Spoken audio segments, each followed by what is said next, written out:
Rachel Cook here, founder of the Yogipreneur and your host for Yogipreneur TV, where I'm bringing in inspiring entrepreneurs and yogis who are really up to amazing things in the world. I'm so excited to be talking with Donna Orbovich. I believe I nailed it. You did. Awesome. Of Source Movement. Donna reached out to me with her husband, Nick, and he and her are working together on some really interesting things in the yoga world. And what I really love is they come from a very interesting musician slash yoga studio background. So they have a lot of really interesting, creative, innovative ideas and really an interesting perspective on what's kind of going on with the yoga industry and where the growth is. So thank you so much for joining me today, Donna. Oh, I'm so excited to be here. Thanks for having me, Rachel. Well, I'd love to just kind of dive in and start with, what is the background? I mean, I remember when we first connected, you both said you had this background in music and performance and a few other things, and I'd love to kind of hear like the story of how all this came to be. Sure. It's kind of funny. I was a flutist most of my life. I mean, I started playing flute when I was 12, 13, and really wanted to be in an orchestra. And I played in a few orchestras. My main job during my musical career was the Hong Kong Philharmonic. So I lived overseas with my daughter and played for 9 years in Hong Kong, and it was really great. But there was this, a few moments where I was like, wow, you know, what would it be like to see the world outside of a musician's eyes? And if you know any musicians, you know that we're incredibly focused, we're a little bit neurotic, but our world is music. And as I was starting to wonder that, a friend of mine said, hey, let's go check out this new yoga studio in Hong Kong. And I didn't do much yoga. I did a lot of like Rodney Yee tapes, you know, stuff like that I could turn off when it became too hard. I was a runner though, and I did some swimming, so I was in shape.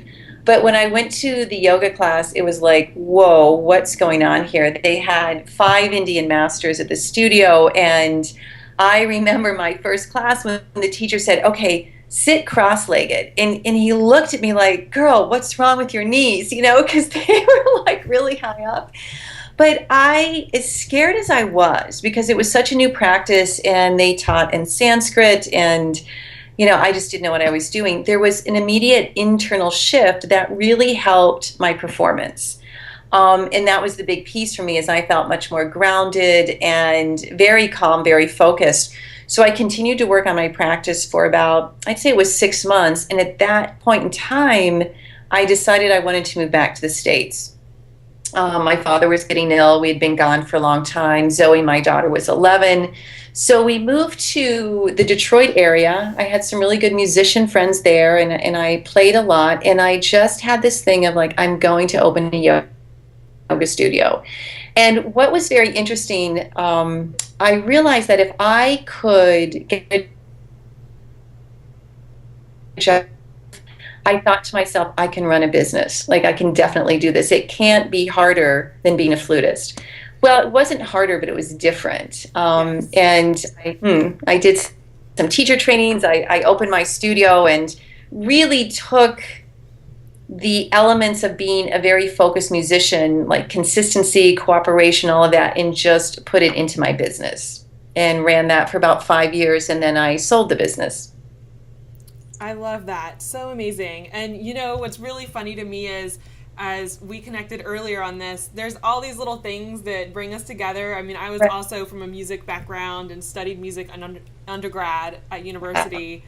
So I totally understand what you're saying about that kind of laser focus. If you can sit in a practice room for 3 or 4 hours at a go, you can pretty much do anything. Do anything, right? It's true.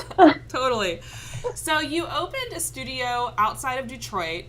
It became a great success, but you ended up leaving the studio world. So what happened there, and what came out of owning a studio that brought you to this kind of next phase of your business? Because you're still working in the yoga world. Still in the yoga world. You know, it was a really fascinating journey for me. I owned Yoga Shelter Grosse Pointe, which was part of Yoga Shelter, which is an amazing business company. They have several studios in the Detroit area.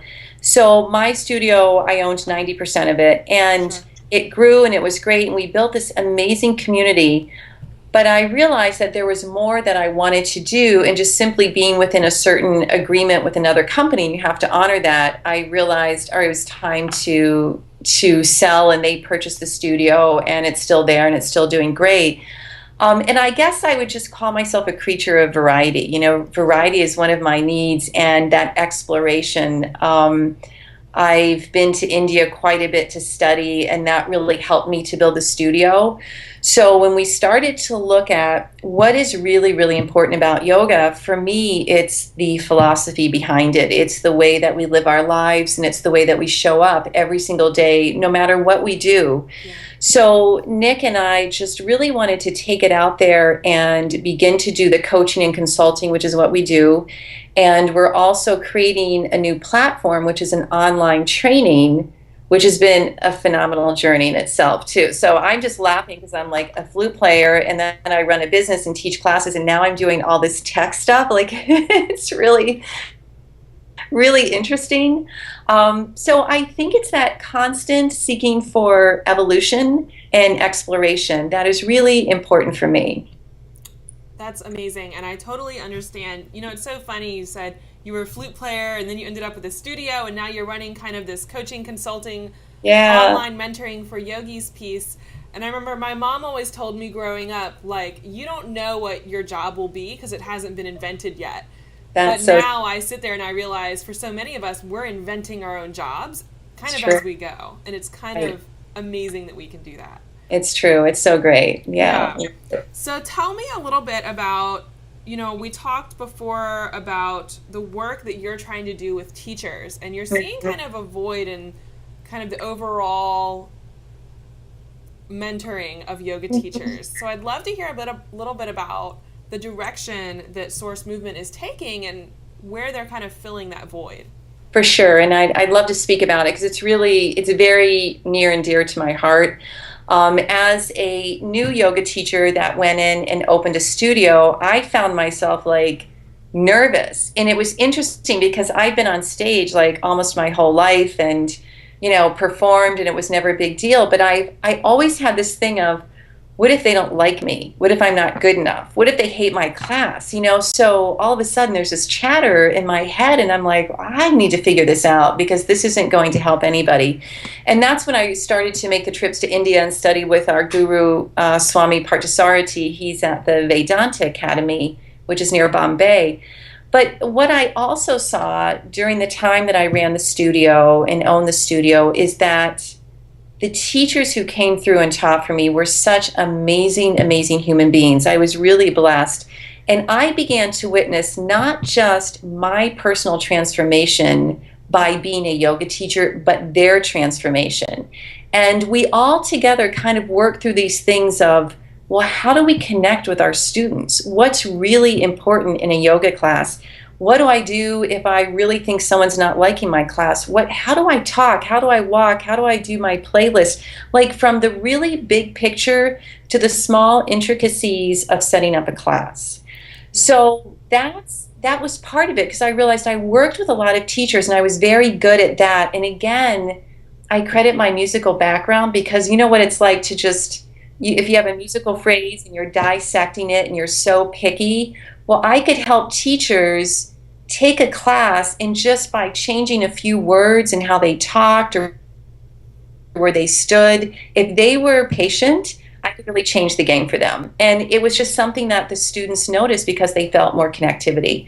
So teacher trainings are amazing and they're necessary. And I know that a lot of students come out of them feeling so great and so excited, but also very overwhelmed.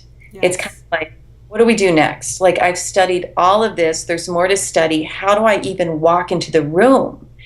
And so what we've put together in our online training are just things from a high level of personal growth to how do you make a rock star playlist. And it's been really fun to put this together. And I think it targets new teachers, but also if you've been teaching maybe 5, 10 years and you might feel a little stale, like, well, how do I get the zest going again? Am I really connecting with my students? So that's why I'm so passionate about it, is because I think it does fill the gap so that the teachers can start to feel really confident and really capable.